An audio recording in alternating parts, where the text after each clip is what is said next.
about 4:20 in the morning, I woke up to Dad yelling, "Get the kids, it's a fire." You want to talk about how you discovered it? Well, I heard a beeping, which I thought was my alarm clock. So I hit the alarm and it didn't go off. And then I looked at the time, and did you say it was 4:30 in the morning? I don't remember. 4:20. 4:20. I thought, well, why in the heck would the alarm clock be going off at this time in the morning? So I just kind of sat there for an instant, and then I realized it was a smoke alarm chirping. So I went out of our bedroom, which was in the back of the house, and you could either go down a hallway past the bedroom, which would have been Rachel's room, towards the garage, or you could go out another door right into the living room. And I went out into the living room, and I realized it was a smoke alarm right inside a door from the garage. So I went to that door, and I opened it, and when I opened it, flames just kind of came roaring in at me.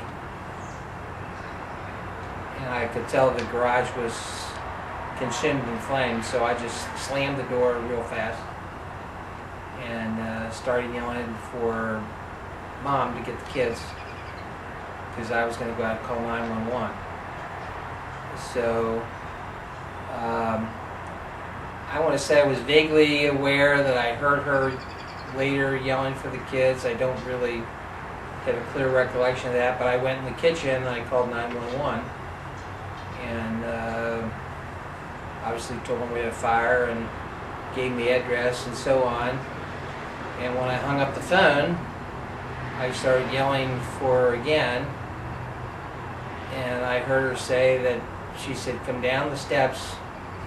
We're, in the basement or out in the backyard or something." So I went down the steps into the basement, and Mom was standing out back with you and Evan and Rachel. Next time I was out there, and all I had on was a pair of short things that I was wearing to bed, and I said, "I got to go in and get some pants." And I don't know if I had a t-shirt on. I can say I had a t-shirt on that I grabbed somewhere, but I don't remember where I grabbed it. And your mother was saying, no, you can't go back in the house. And I said, well, I got to go in and at least get blankets for the kids. So I went in to either yours or your room, your and Evan's room, or Ted's room. And I think I ripped some blankets or sheets off the bed and took them out the back door. And so we were standing on the patio in the backyard, and I said, we can't stay here, we got to go to the front, because when the fire department shows up, they're going to want to know if there's anybody in this house. And if we're staying in here, they're going to think there's people in that house, and they're going to go in the house. So we started walking behind the house, and of course the yard wasn't finished at that time. It was just all mud and stone. And we walked up between our house and the house they were just starting to build next to us. Mom, we could see our van up in the driveway was on fire. And Mom didn't want to go up there and walk by that van because she was afraid that van was going to explode. But I just kept on going, and eventually we all walked up that driveway and walked across the circle and stood on the other side of the street, watched the house burn down. The fire department showed up. First thing the fireman asked, is there anybody in the house? And I said, no, we're all out. And so they started to work on trying to put the flames out, but you could pretty much tell when we were looking at it that there wasn't going to be anything saved. I mean, it was, that's the word they use, consumed in flame. The whole roof seemed to be on fire. So, we stood there. Eventually, the people there was a house across the street, we were standing in their driveway. They eventually heard the fire trucks, and they came out, and they offered to have us come in their house, which eventually we did. And the only good news of that was that this guy was kind of a big guy, so he had a pair of sweatpants that he could give me. So I put those sweatpants on, and I went back out then and was talking to the fireman about, he was asking, what I saw, what happened, trying to get more information, trying to get some sense of what might have caused it or whatever, and of course I didn't know what caused it. I guess we called, Ted was up at Dayton, told him what was going on. I don't think I was terribly lucid at this particular point. That's putting it mildly. Didn't you tell him to go to class that day? Yeah. Yeah, the next day I told him to go to class before he came home. I guess we called Grandma and Grandpa McDonough, Lauren's mom and dad. Mary Ann, you call her. I don't think we called my parents in the middle of the night. No, you call Mary Ann. Did I really call Mary Ann? So, Your dad wasn't alive. was he dead then? So I really don't know that I can follow what happened the rest of that day. Somehow I guess we ended up, You were at the house that day. I guess I stayed at the house and, I don't know what I was doing. I guess in the evening we ended up at Aunt Julie and Uncle Tony's, and, we spent 2 weeks living in their basement.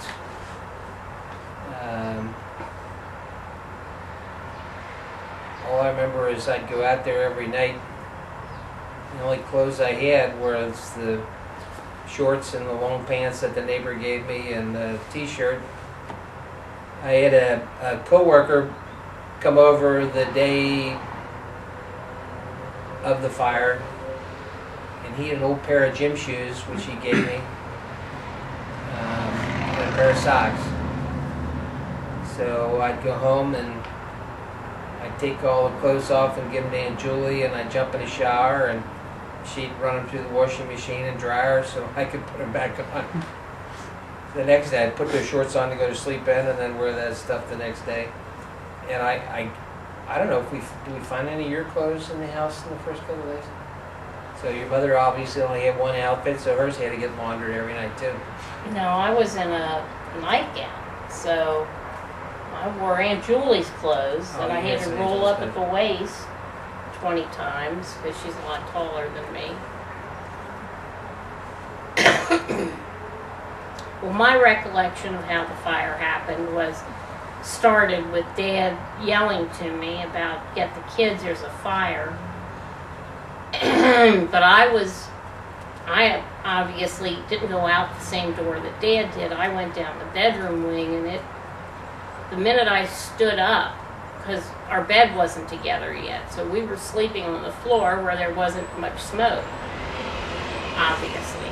But the minute I stood up and started running for Rachel, the entire wing was filled with smoke, and I was screaming for her. She had been sitting on her bed waiting to die. She woke up, and I had pulled her door closed. I never closed bedroom doors at night, but hers was closed because I had been working in the bathroom right across the hall, and she was having a hard adjustment to a new house. Rachel wasn't real flexible in those days. And so her door was closed, and she woke up because she was coughing on the smoke. She went to the door and she said the door was hot, so she knew she wasn't supposed to open it. And then she went to her window and all she could see was flames. So she said she sat on her bed and just waited to die. So when she heard me screaming her name, she thought, she didn't know if she should get up and go out or not, but she thought, well, Mom's out there, I'm going out with her. Thank God she did, because I don't know that I could have found the door to her room. She came out. At the time, I didn't know why, but we went down the stairs and out the back door. But the reason I found out later, much later I found out, that we knew to do that was Pete was standing there telling us that that was the only exit that wasn't blocked by fire. So he kind of directed us out. So we went down the stairs. It was a walkout lower level, and the boys slept on the lower level. And we went out onto the patio, and I thought everybody heard me, but Evan didn't. So I went back in for Evan into his bedroom and got him up. Wasn't very gentle about it. And I just shoved him and said, get up, we have a fire. And the two of us ran out onto the patio, and then Dad came out, and he made no sense at all. He sounded pretty logical here, but first thing is the kids need blankets. You know, I begged him not to go back in the house, but he did. It comes out with these sheets for him to wrap around themselves.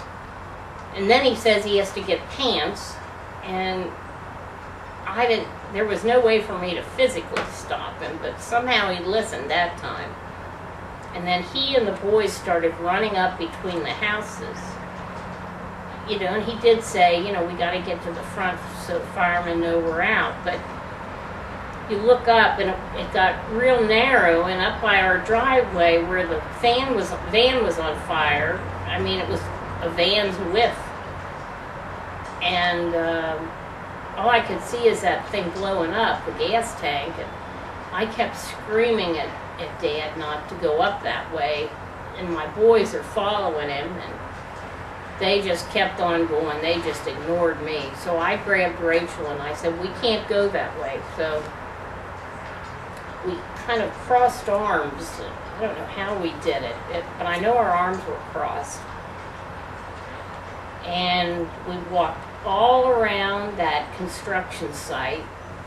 Our feet were cut up and bloody, but we eventually worked our way around to the front, and Dad was beside himself.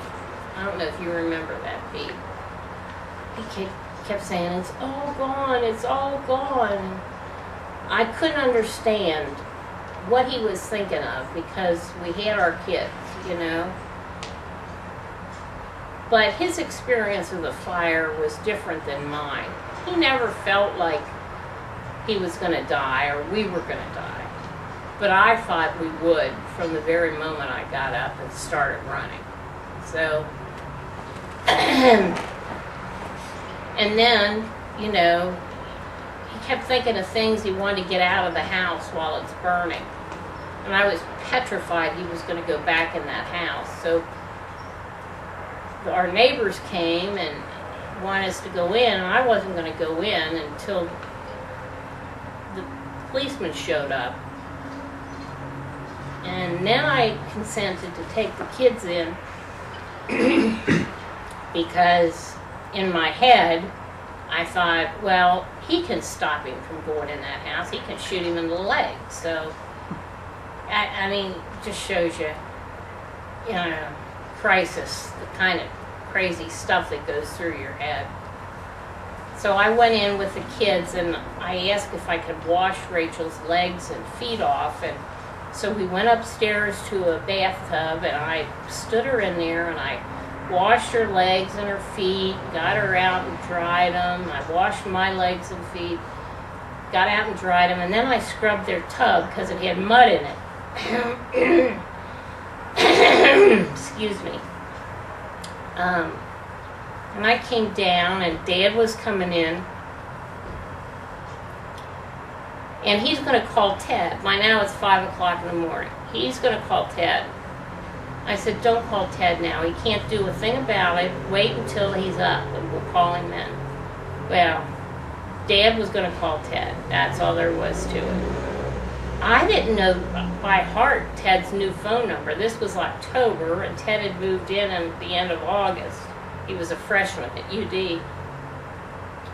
So Dad just starts punching numbers in. I think it might be this. I think it might be this.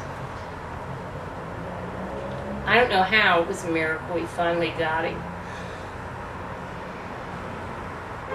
And he said to him, now, his first words were, we've had a tragedy here. Ted said he thought I had died. Our house is just burnt down. Now, I want you to bring the car home, but go to class first tomorrow. And after you go to class, then you can bring our car home. Because Ted had our old junker up at UD. So Ted actually went to the first class. And then he said he just couldn't concentrate, so he thought, well, there's no point in sitting through another one. I'll just go home. And then your father called Aunt Mary Ann, and I don't know. Aunt Julie came, Grandpa came, and Aunt Julie came. And Aunt Julie and Uncle Tony took the kids, took you kids to their house. The ambulance took me to the hospital because my lungs had a lot of smoke in them. And then they pretty quickly released me, and I went to Aunt Julie's. And it was Halloween, and Rachel was upset because she couldn't go to school for her Halloween party. Everybody was doing their own crazy things that day.